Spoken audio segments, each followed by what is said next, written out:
just precious and wonderful your youth was, right?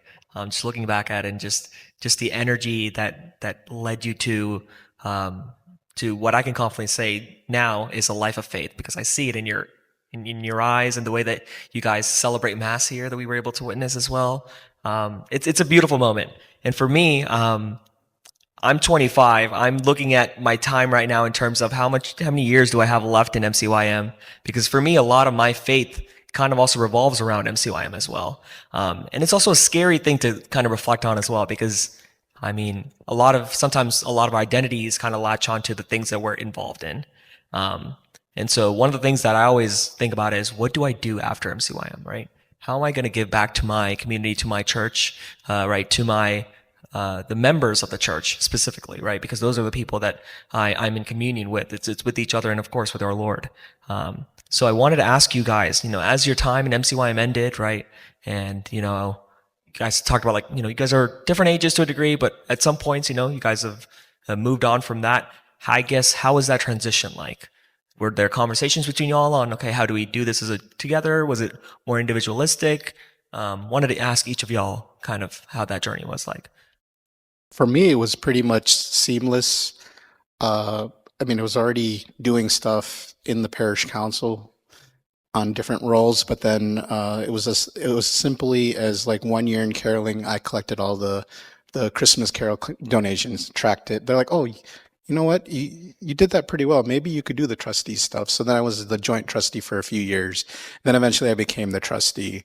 So like that was one instance, right? And then a lot of the different times there was different initiatives we had together. So I mean, at one point we were thinking of potentially moving out of this space and going into another space. So they asked me to put that proposal together, and so just going through that and then doing that, and then people like, oh, he can do that. So then they'd find different reasons to get me involved, right? And I think a lot of us were in charge or helping out with the renovation of this church. Her husband was one of the main point people to be able to put all of this stuff together. Because a lot of the times when we did these, it was nobody had any specific expert to help get us through there. But Vincent was really good in getting organized and getting everything per specs. And he brought that to the table, and then we all together were able to communicate. That was one of the things that was troublesome before. We'd want something, but we weren't able to effectively communicate it to the builder or to the different people that would get it.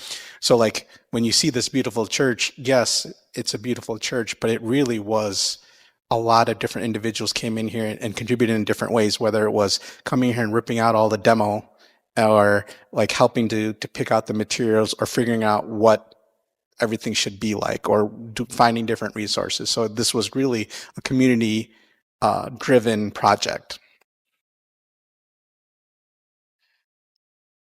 Yeah, I think it is a little bit of a shift, because you go from, even when you are not actively involved in, whether it's MCYM or parish council or whatever it is, it does feel different because you're used to being so heavily involved in whatever it might be, even if it's decision making or things like that.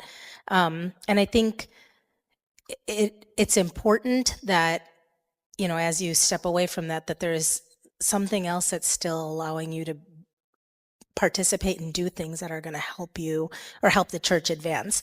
But it also is good, I think, to allow others the opportunity to also grow, because if we all stayed in these positions or always were consistently the only ones doing this work, then it becomes just our own church and not the church of the community. So I think kind of what Tom was just alluding to about the renovations, like everybody has a part in what could be done to help grow the church and to do things for the betterment of the church. And so I think it's really important, even as you step away, to help guide and help to encourage and teach others how it is helpful to do more work and what they can do to be able to be more involved. I think the other thing is, it's hard when you're not like actively part of community. And I think, having the church and having that community sense and that faith within the church is really critical. I know, like, for many, many years, my brother's family is very involved in Jesus Youth, so we were actually actively involved in Jesus Youth. And I think when life happens, sometimes then you get pulled away from wanting to participate in things. And I think that happened even for me personally, where, I wasn't as involved in Jesus Youth. I wasn't involved in MCYM. I wasn't involved in the church activities. And I noticed such a huge difference when you don't have that involvement, even in your own personal life. And so I think it's really important that there is something that's keeping you grounded, that's keeping you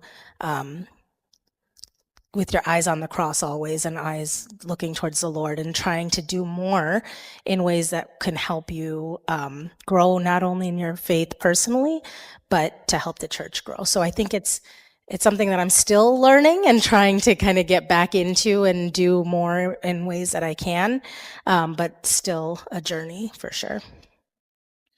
I think like when you're in MCYM, you talked about it too, like we kind of had to do what we had to do because who else is going to do it, right?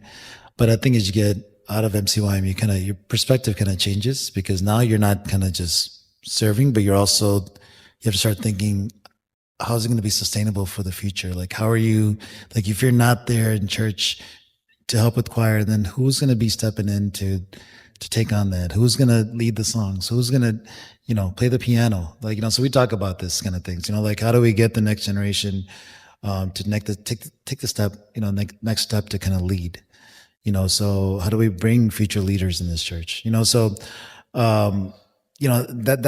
where kind of your focus kind of shifts.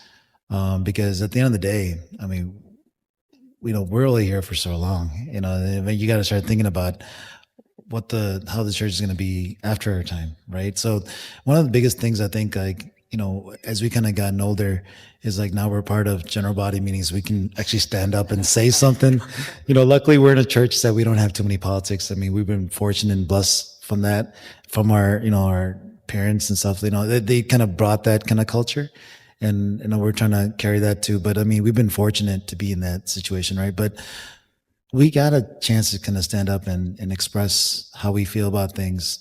And that's how I kind of, we talk about evolving. That's how you evolve into like a different, version of yourself, because now you got, you're one of the, well, not the elders, but you're older, right?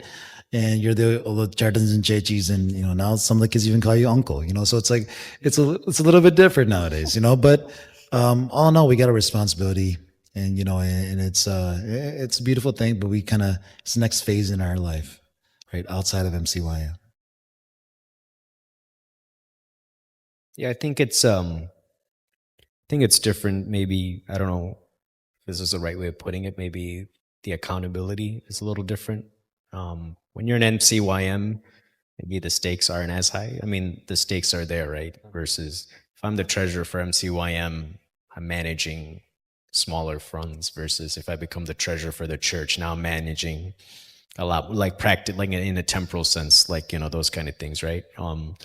If you're like presidents of Mothers Forum or Fathers Forum, yeah, if I'm president of MCYM, yeah, maybe everybody's like my friend at some level, right? Versus if I'm president of like Fathers Forum, Mothers Forum, yeah, I might not know the people that are there or know them like at a very superficial level. So I think whatever skill sets and whatever faith you've developed in MCYM, I think functioning at like a church level, it probably forces you to enhance like those qualities further. That's what I would say. That is beautiful. I think something Leisure Session said is generations, right? Handing this off to someone who's accountable and can take, let's say, the choir or some other ministry in the church forward, right? I think that question really begs the question of youth, right? That are coming up in the church. How do we inspire them, right? How do we inspire them? How do we keep this ministry going, right? We have leadership coming. We have a lot of these events that we're doing to kind of allow kids and the youth to come together and develop strategies to move the church forward, right? So you guys did a very good job talking about leadership responsibilities, and the fact that if you're not taking that responsibility, no one else is going to take that responsibility, right? So stepping in to take that responsibility is one thing, and moving that forward and teaching others, inspiring others, especially people like me. Like, I'm 21, I want to learn from you guys. I want to have this opportunity to take on advice. That's why I'll come by nearby and talk to you guys. How do you do this? How do you do that? Like, what was even doing this podcast is an example for that. Is us trying to make this platform so that a lot of people could hear your story and maybe inspire other people across the other parishes to do great things, just as you guys are doing and what you have done so far. So my next question is,